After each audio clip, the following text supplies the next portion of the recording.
very good evening to all our viewers. You're watching Primetime News on TV1. For the News First team, I'm Miyuki Poshia. Before we head into your stories in detail, let's start off with a look at your headlines for tonight.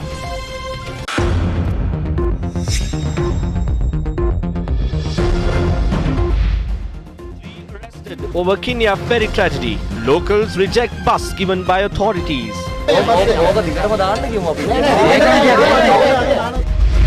New Canary Bridge with high-tech cables declared open. Permission given for chemical fertilizer and agrochemicals. Gazette on ban lifted.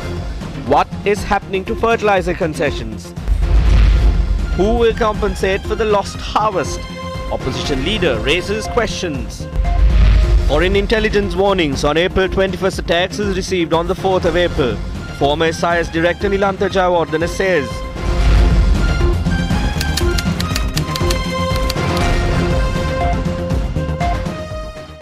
Starting off with your top story for tonight, the people near the Kenya Lagoon did not have a bridge for 6 years, resulting in yesterday's disaster. Now today they received a bus to move about in the area.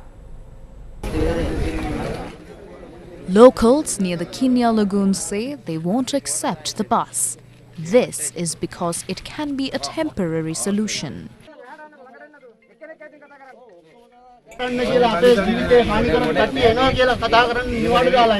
These locals were deceived twice in the past. The bridge built in 1977 had collapsed in 2015. This caused great difficulties among the people. On the 11th of April, authorities laid the foundation stone to build a bridge, but the project was never implemented. The bridge was never completed, although officials had begun the groundwork. On the 20th of October, the Kenya Urban Council allowed a person who was allowed to operate a ferry service under certain conditions. The condition was that the ferry should transport students without a charge and ensure the safety at all times. Between 25 and 30 people commute on the ferry at a time. One such journey ended in a tragedy yesterday. 2 children were among those who died in the tragedy, leaving behind their school uniforms and other belongings. Misha Abisha's uniform caught the attention of many as it was found with the badge of an assistant monitor. She is receiving treatment at the Kenya hospital. Some of their family members have died. They still have that shock in them. They are afraid. One child was saying she can't attend school again, but now their condition is improving. 8-year-old Fatima Zareen and 6-year-old Fatima Safla have embarked on a journey never to return again. What remains are the memories that they left behind. Since they didn't have an English book, they told me they wanted one. I gave them the book and left for Colombo on Sunday night. These lives could have been saved.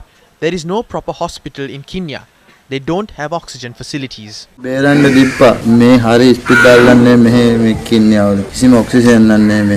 For several years, locals faced multiple issues because they did not have a bridge. But now, they continue to live with the horrors of yesterday, which has left a scarring effect on them. The grief of these residents turned into rage as they attacked the house of MP Ms. Taufik, who laid the foundation for the bridge months ago. The Kurinyankani Lagoon will serve as a reminder of a fateful day which will never be forgotten. The ferry is no more, and 2 of its operators have been arrested. There is no indication on whether the victims' families would be compensated. In democracies, it is the practice of ministers to resign in the wake of such tragedies, considering them matters of national importance. How are politicians responding to this tragedy that occurred in the Kenya Lagoon? The Kenya Pradesh Sabha had asked the RDA to operate a ferry service. We asked them not to operate that and that we wouldn't give permission. Then the Kenya Urban Council asked for permission. We clearly said we can't permit that and that they will have to use the alternative road. That is when the Kenya Urban Council had granted permission to operate the ferry service by exceeding their powers. Ferry service එකක් දාන්න අවසර ලබා දීලා තියෙනවා. On the 9th of July, State Minister Nimal Lanza expressed the following views on granting permission for the ferry service. When the bridge is constructed, they are planning to operate a ferry service by levying a fee. But for now, they have asked us permission through MP Taufik to operate the service free of charge. We have given permission for that. If you ask us permission to operate it free of charge, we will give permission even for you. If you can't do that, we hope to do this through our ministry. The State Minister expressed these views in Parliament today on the ferry service. It is MP Imran Maharoof's brother-in-law who is the chairman of the local authority and the mayor. Therefore, it was his brother-in-law who gave permission for the ferry service. It was a close relative who operated the ferry. Therefore, it is MP Maharoof's brother-in-law and his supporters who were linked to this process. Therefore, I am asking the governor to take disciplinary action against the chairman after suspending him. I am also requesting the Criminal Investigations Department to conduct an investigation into this incident. මේ කරපු අපරාධයට විරුද්ධව කටයුතු කරන්නත් කියලා මේ ගරු සභාවෙන් මම ඉතාමත් ගෞරවයෙන් ඉල්ලා සිටිනවා. ඒතර මාස 4ක් ගිහිල්ලා තවම ඒ ෆෙරි සර්විස් එක දාපු නැති එක කාගේ වරද්දක්ද දැන්? අමුන්නාන්සේ හිතන්නේ ආප්ප කඩේ ආප්ප. We can't make bridges just like making hoppers. Therefore, don't talk like a fool in parliament to gain political advantage. දේශපාලන වාසිය ගන්න තමුන්නාන්සේ කතා කරන්න එපා. දැන් මෙතුමාම කිව්වා කැටි කරන්න බෑ. He said that they had asked for permission to operate a ferry service. It was MP Imran who had asked permission for the ferry service as an alternative. Instead of telling the name, you are trying to shift the blame onto MP Imran. This is completely wrong. We will complete the construction of the bridge quickly. We have instructed the contractor and the RDA to complete construction activities quickly to avoid the loss of more lives. Views regarding the tragedy were expressed on behalf of the government at today's cabinet media briefing. We wish to extend our arms of brotherhood to the families of those who lost their lives, to the parents who lost their children, and the people of Kenya who have been shocked by this incident. As parents mourn the deaths of their children following the Kenya tragedy, what fate will befall on the children in Kenya with the permanent absence of the two teachers who lost their lives after the ferry capsized last morning?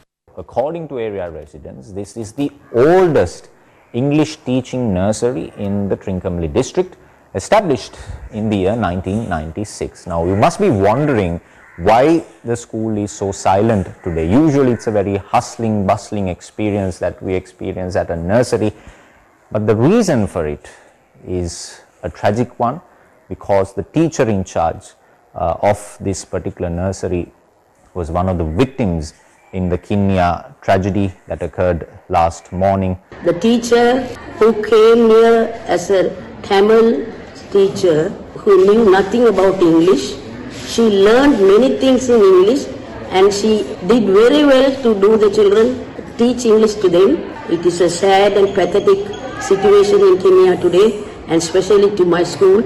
It is a great loss for me. I am still crying for her. There won't be teachers like her. We lost a very good teacher. She comes very early to school. This is a school time, mind you. The only thing that you can at this time see is a large empty space in this nursery, empty desks, empty chairs. Who will know when will these children be back to studying, back to their books? Only time will tell. The Janata Vimukti Peramana's former MP R. Chandrasekaran expressed the following views in Jaffna today. The children lost their lives while using a ferry as they did not have a boat. Let's not forget that people are living like this in the 21st century. Against such a backdrop, they have built the Kalani Bridge and are opening it on a grand scale. When the people of Kenya have been affected and when their children have died, why do we need development that is not available to them? Many say that millions of funds are looted through projects to build bridges. The government must bear responsibility for the Kenya tragedy. Millions are being spent to build jogging tracks and gyms. They are spending millions on development projects that the people don't need at all. People are dying as a result of that.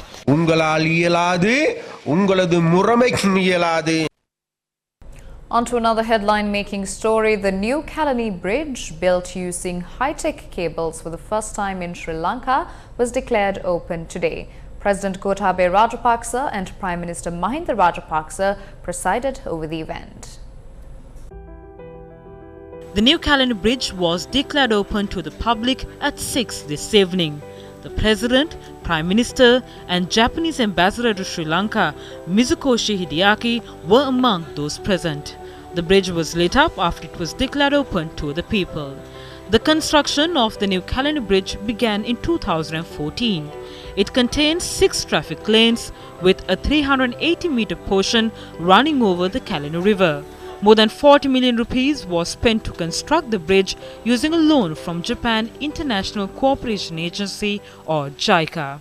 President Gotabaya Rajapaksa expressed the following views at the event today. Who was ruling the country when the April 21st attacks occurred? We had created a strong defense service at the time. We had also created a strong intelligence service. That is why such incidents did not occur after the war. The April 21st attacks occurred as they dismantled intelligence services, dashed the hopes of soldiers and didn't pay any attention to national security after coming to power.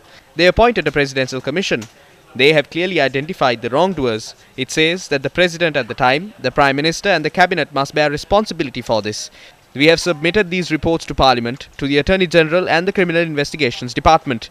This is to conduct investigations and to punish them. But unlike the previous government, we won't exert political influence. When there are calls for judicial independence, we can seek punishments for selected people. The courts will decide on that. We have faith in that. But if that must be done quickly, we can pass a law in Parliament, just as it has been done on previous occasions, and then cancel the citizenships of those responsible. If necessary, we can take action to ensure such mistakes do not happen again. If that is what is expected from us, we are ready for it. We have a 2/3 majority to do that. Therefore, they must be mindful of what they ask from us. We are ready for that as well.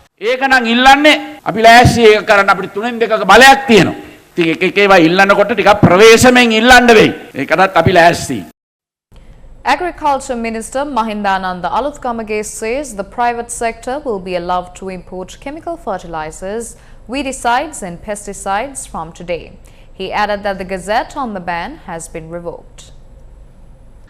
On the 26th of April 2021, the President presented a cabinet paper focusing on guiding the country towards green agriculture. In line with that cabinet paper, a gazette was issued to ban the import on chemical fertilizer, pesticides and weedicides. It has been nearly 7 months since this decision was made. As a people-friendly government, yesterday we decided to remove the gazette issued on the 26th of April. Accordingly, chemical fertilizer, pesticides and weedicides can be imported from today. However, the government's policy won't change. The private sector will be allowed to import and distribute chemical fertilizer in the market. The government's policy won't change. The policy of the government is green agriculture. Distribution of seeds, fertilizer concessions and setting a certified price for paddy technology will be done under green agriculture. Therefore, the government will do everything possible to provide concessions to ensure green agriculture. Chemical fertilizer will be available in the market. This decision was made upon the request of farmers. The farmers of this country staged protests urging the government to allow them to purchase chemical fertilizer from the market. Therefore, we decided to withdraw this gazette. Even though we withdraw this gazette, our stance on this issue will remain the same.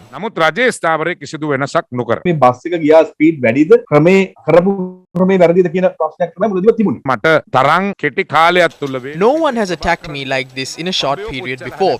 They wouldn't have burned effigies of Velu Pillai, Prabhakaran or Rani Vikramasinghe just like they have done to mine. But they set fire to effigies of mine and beat them up.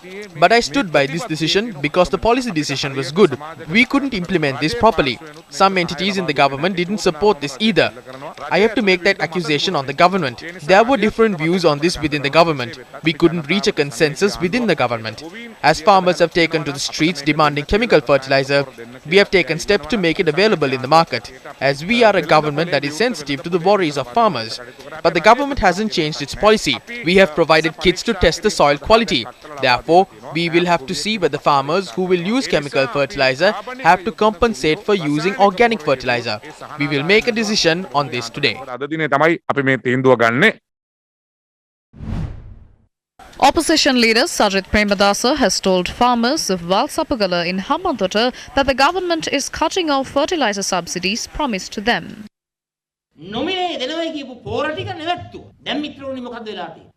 They have stopped bringing down fertilizer that they promised to distribute free of charge to farmers. What has happened now? The government has approved the import of chemical fertilizer, but they are refusing to give it to the farmers.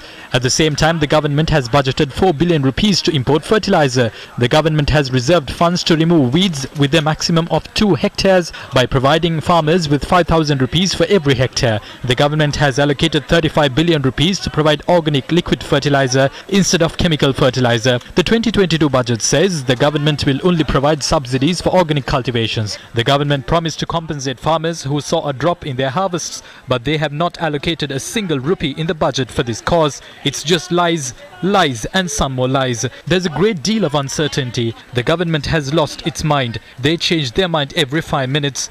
All they do is deceive the public. මේ ආණ්ඩුවට පිස්සු වැටිලා තියෙන්නේ. දැන් කියන කතාව නෙමෙයි ඊළඟට කියන්නේ. හැම වෙලාවෙම හදන්නේ ජනතාව ඇඳවීම. Former President Maithripala Sirisena made the following comments at the Sri Lanka Freedom Party headquarters today. As a policy, they may be right, but they planned it all wrong. I supplied organic fertilizer for 17.5 years. I did so while I was president and while I was the chief minister. We must first conduct model programs, then we must develop organic cultivation step by step.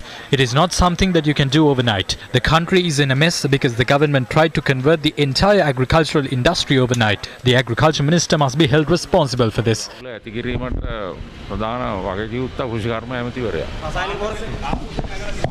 දැන් ඉතින් ලොකු අවුලක් වෙලා ඉවරයි. ඒ අවුල හදාගන්න කොහොම කාලයක් ඇයි. ඒක පහසු දෙයක් නෙවෙයි. සහන දෙන්න ඕනේ. ගොවි ජනතාවට සහන දීම තමයි කළ යුතු ප්‍රධානම දේ. දැන් ගොවි ජනතාවට සහනත් නැහැ, අසහනයයි, ආර්ථික අමාරුවයි, ගොවින්ට ඔක්කොම වහබොන්න වෙලා තියෙනවා. Representatives of several other parties aligned with the government spoke on the agrochemical crisis. A group including Dr. Padeniya must be culpable for the fertilizer crisis. The process is good, but there are around 650,000 farmers in the country. They cultivate many acres of fields. We clearly mentioned that organic fertilizer is insufficient for that. Obtaining fertilizer cannot be done in a hurry either. Attempting to do so has given rise to scams and irregularities. The country is in dire straits. If certain entities are engaging in scams during such a situation, they should be cursed. ඒ අයට මං හිතන්නේ සාප වෙනවා කියන එක තමයි අපිට කියන්න තියෙන්නේ. ඔක්කොම ගැසට් එකක් ගහනකොට නිලධාරීන්ට ඕන විදිහට මේක කරන්න පුළුවන්ද? ඒක තමයි ඉතින් අපි දන්නේ මොනවා වෙනවද කියලා ඒක ඇතුලේ. Even we are in the dark as to what is happening. The minister makes a claim, then the secretary contradicts that claim, while the director general says something totally different. I do not understand what is going on. They are toying with the country's sustenance. This will never be resolved in such a manner. මේ ප්‍රශ්නේ විසඳන්න හම්බෙන්නේ නැහැ කවදාවත්. More than the dissent expressed through protests, internal discussions held within the government led to this decision. This was a decision made by the president in good faith.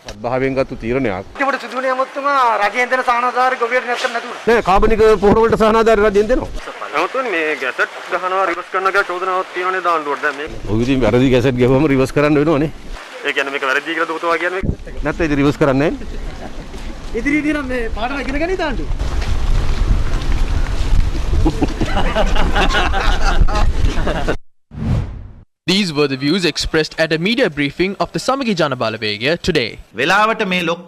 Luckily, our ruler doesn't launch missiles. Otherwise, he would have reversed that as well. They have wasted funds to import nitrogen fertilizer. They haven't been able to turn away that ship either. They allocated 35 billion through the budget for agricultural products. These were mentioned in the budget speech, but the annexers do not indicate that 35 billion has been allocated for this purpose. They have to admit that they have cut down on fertilizer subsidies. This is reflected in their decision to allow the private sector to import these products. They are reversing gazettes every hour. Officials who publish gazettes were removed from their positions. Chairmen were chased from meetings. They asked secretaries to resign. Isn't this a drama? Is it correct to burden the people with the foolish decisions that they make? The Registrar of Pesticides was removed from his position recently. This was after he cancelled an order issued in 2014 to ban the use of 5 agrochemicals. What will happen to the registrar of pesticides? He will be removed from his position. We haven't changed our decision on that. The Director General of Agriculture is the head of the institution. He had cancelled the Gazette without informing the Agriculture Secretary, the government or the Agriculture Minister. He has no power to do that. Therefore, we have brought him to the Ministry with the approval of the Public Services Commission. An inquiry will be carried out into that. The necessary action will be taken thereafter. If he doesn't abide by the letter sent by the Secretary, we know that action must be taken. However, the Director General of Agriculture expressed the following views on the matter. Although that was the day on which the Gazette was signed, based on the inquiries conducted so far, I have learnt that the process had begun before that. There is an advisory committee on pesticides. That committee decides on regulations relating to pesticides. They have made certain decisions on pesticides in the past. The registrar had sent that to the legal draftsman. This was published after he had received the document once more. It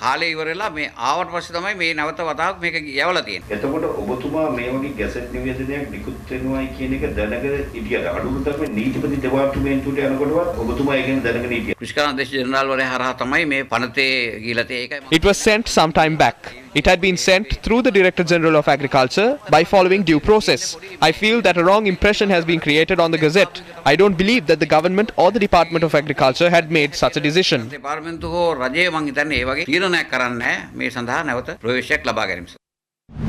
The country's vegetable supply has been dealt a severe blow in light of the crucial shortage of fertilizer and other agrochemicals in the country. This has resulted in the prices of vegetables to rise exponentially in the retail market. A drop in the number of wholesale and retail traders was also observed at multiple economic centres today with this latest development. Manning Market in Paliagoda.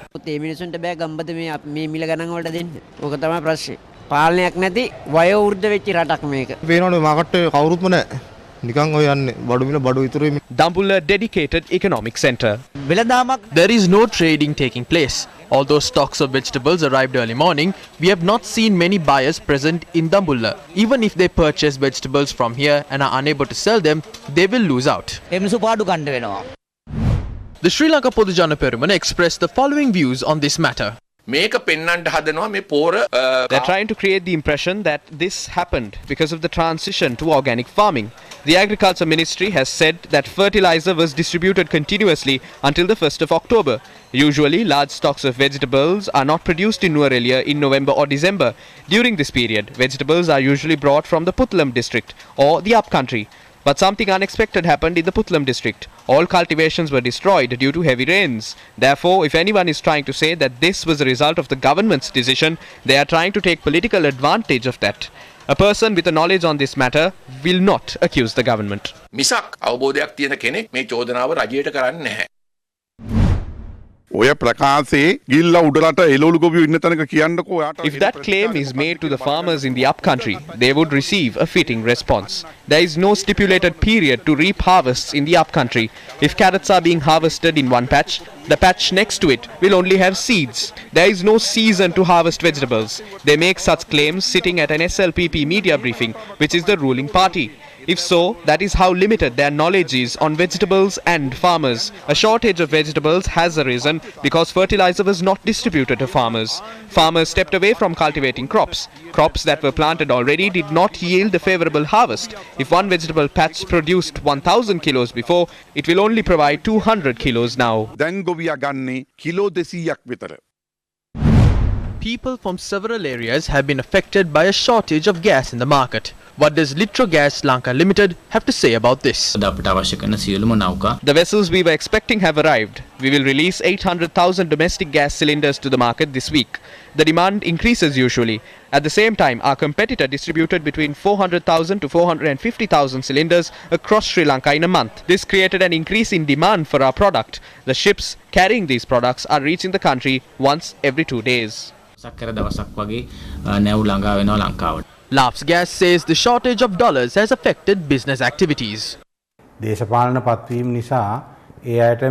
can't reveal the truth because they have received political appointments. Laughs Gas has not stopped the distribution of gas or exited the market. The main reason for the gas shortage is because there is no foreign exchange in the country. We do not have foreign currency to import required quantities of gas.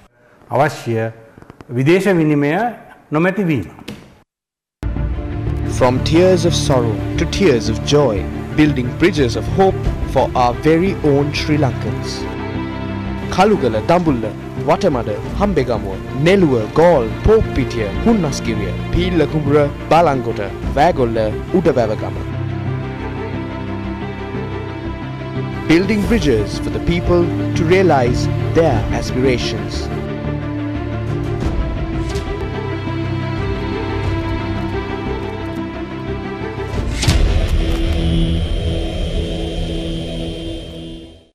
Let's now toss over to a short commercial break. Do stay with News First. We will be right back.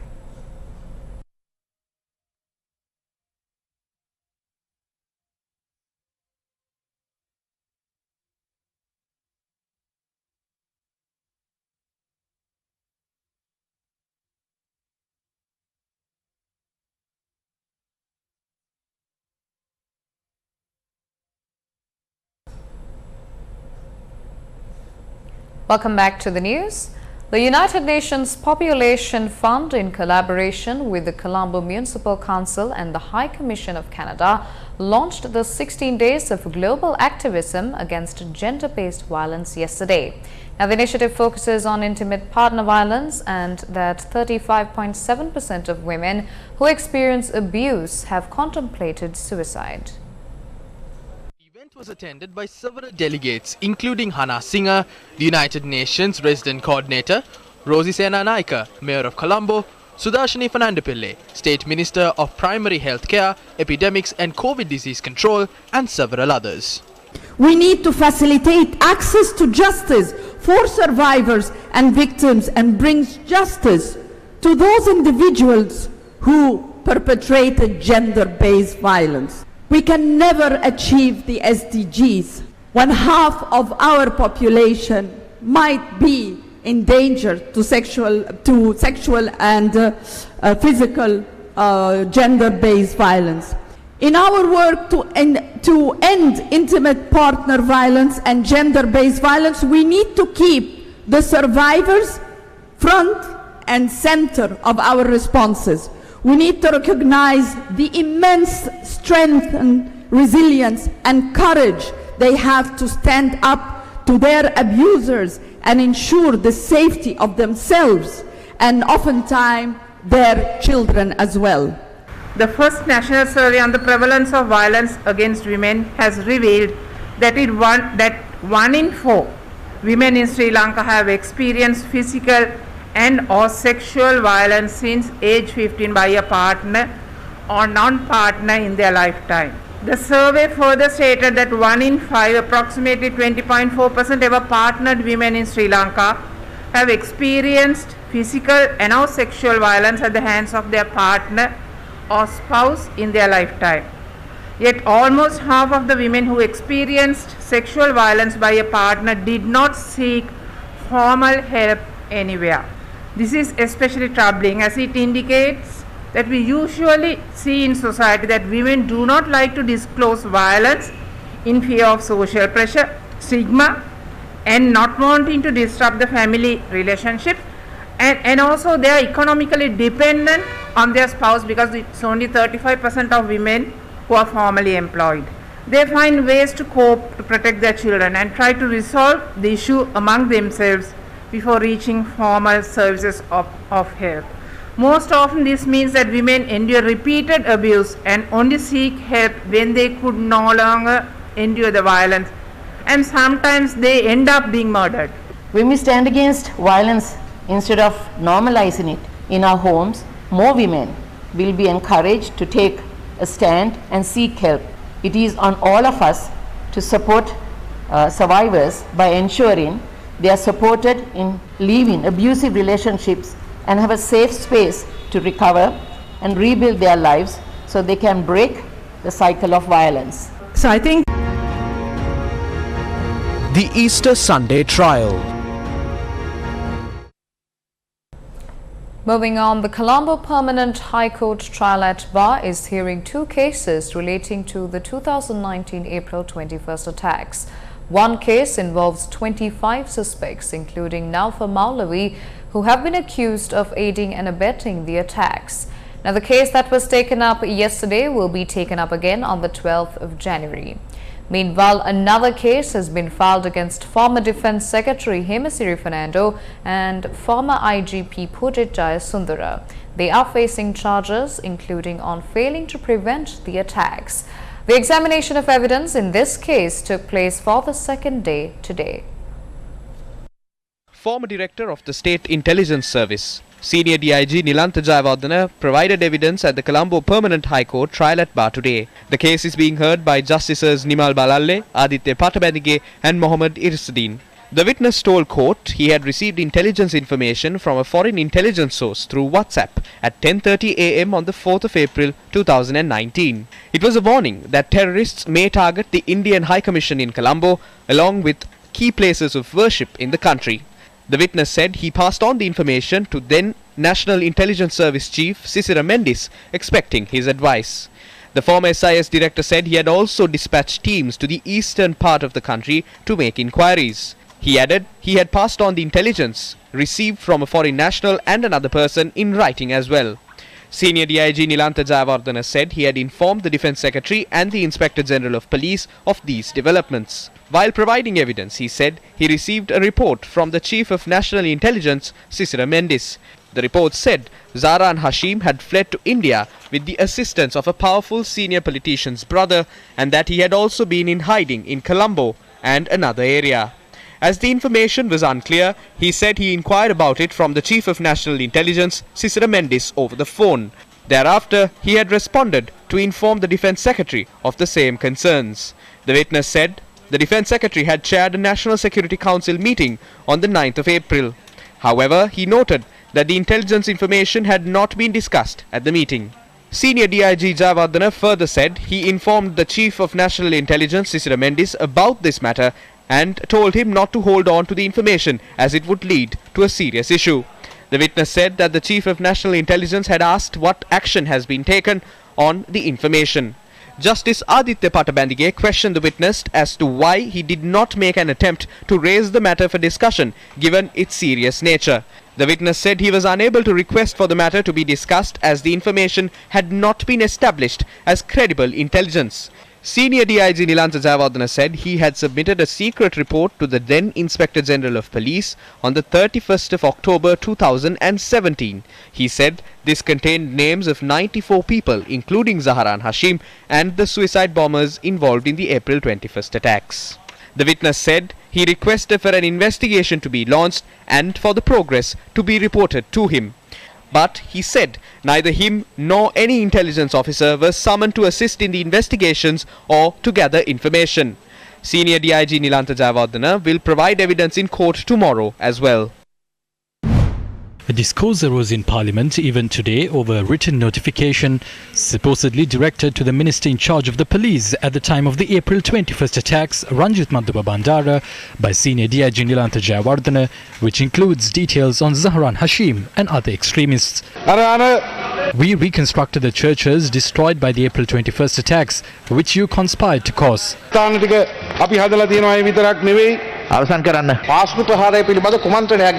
He ended his speech after mentioning of conspiracy behind the April 21st attacks. On the 19th of May 2018, when he was the minister in charge of the police, the head of state intelligence had directed a letter to him requesting him to arrest Zahran Hashim. He has shirked his responsibility. So did many others in charge of defense. Now they speak as if they were born yesterday about a conspiracy behind the April 21st attacks. MP Kottegoda, please grab a pen and paper to write the following dates down as well. The date you mentioned is correct. I was the Deputy Minister at that time. Once this letter was sent in May 2018, an open warrant was obtained on the 3rd of July 2018 to arrest Zahran Hashim. DIG Nalika Silva, who was at the TID at that time, was tasked with arresting him. Once the warrant was issued, he had fled the country. Then steps were taken to issue a red notice. 5 months later, on the 26th of October 2018, the 52-day conspiracy occurred. When we established a government once more after all those matters, We weren't given the Ministry of Law and Order. Nilantha Jayawardena had only directed 3 SIS reports from a total of 12. What did you do to DIG Nalika Silva, who was on Zahran's tail? You cooked up a drama of a presidential assassination, placed Namal Kumar at the center of it, and released a voice recording, throwing Nalika Silva out of his job and imprisoned him. That is how you all afforded Zahran Hashim space to operate freely. Nilantha Jayawardena has been made a state witness instead of making him the wrongdoer. Maithripala Sirisena admitted that Nilantha Jayawardena withheld information. We are well aware of how he is operating. Today there was a tweet. Kanchana Wijayasekara and Iraj have been given the task of covering up the attacks. That is commendable. There is a pirate within the presidential secretariat. That is why people like Sudeva and Kingsley can't do their jobs either. Sudeva Mahathya Kingsley Mahathya එකතු වෙලා තමන්ගේ නකුටෙන් නැට්ටෙන් අර ලේන දරපු උත්සාහය වගේ මහමුද යන්න දරනවා වගේ උත්සාහයක් තමයි අපිට පේන්නේ. Journalists raised questions on the April 21st attacks during a media briefing of the Sri Lanka Podujana Peramuna today. Cyril Gamini පියතුමන් දිගින් දිගටම CID යට කැඳවීම සම්බන්ධයෙන් කතෝලික ජනතාව ප්‍රසාදය පළ කරනවා. මොකක්ද පක්ෂයක් විදියට ඔබතුමාලගේ මතය? මේකයි අපේ ඍජු උත්තරය. This is the direct answer. It's not my personal opinion. I'm saying this based on the country's law and the constitution. If either you or me are aware of any critical information, we are bound by the law to reveal it through legal means. It was Father Cyril Gamini Fernando who said he knows something about the April 21st attacks. Therefore, Father Cyril Gamini Fernando and his team must understand that they have to use this as an opportunity to divulge that information. Archbishop of Colombo, His Eminence Malcolm Cardinal Ranjit, expressed these views in Wadua yesterday. The situation in the country is quite dangerous. We aren't engaging in politics. We are not acting a drama here. This is not a joke. If we are holding this position, we must move within the people. Senior figures holding positions who knew about the attacks and did not prevent it, and went on to make promises to the people citing that they will protect the constitution, are now acting as if they are saints. This is what we cannot bear. The officials aren't taking steps to implement the recommendations in the Presidential Commission report. They disregarded our statements, regardless of how much we said that. Is there a reason for it? We have a reasonable suspicion as to whether they are responsible for the attacks. All recommendations of the Presidential Commission must be implemented. If they cannot do that, they must entrust that task with someone who can do it. එයාලට ඒක කරන්න බැරි නම් අඩු ගානේ කරන්න පුළුවන් එක්කෙනෙකුට හරි ඒක කරන්න බාර දෙන්න ඕන. And with that, it's a wrap of primetime news here on TV1. For the Newsfirst team, I've been Yuki Poshia, along with our sign language interpreter Brian Cruz via Zoom. Take care and good night.